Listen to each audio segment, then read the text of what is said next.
एक बार प्रेम से बोलिए सच्चे दरबार की।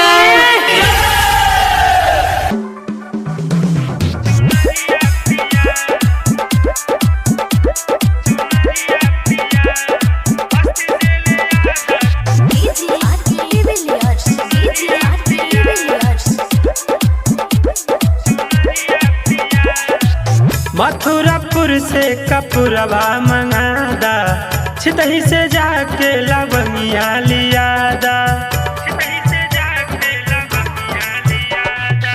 मथुरापुर से कपूरवा मंगादा, छितही से जाके लवंगिया मंगादा। हनुमानगंज जइहा पिया, हनुमानगंज जइहा पिया, चुनरिया पिया हो चुनरिया पिया।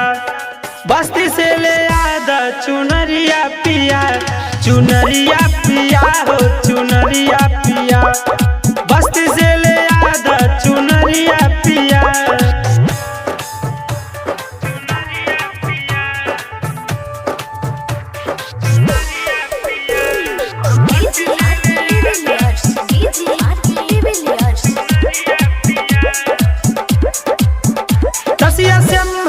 सुनपुर धौली राजा जी, सब जगह लगल बा पंडाल राजा जी। दान कुइया में लागल बटे बड़ा पंडाल राजा जी। आही रौली में लागल बटे माई के जयकार राजा जी। डुमरी जाके तू देखिया पिया, डुमरी जाके तू देखिया पिया, चुनरिया पिया हो चुनरिया पिया।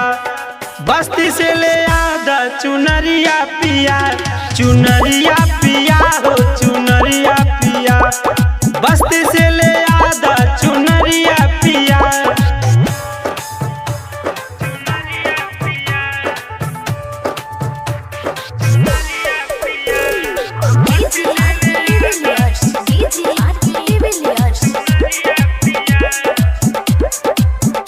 मानपट्टी पकड़ी चमनगंज राजा जी, सब जगह सुनाला जयकार राजा जी।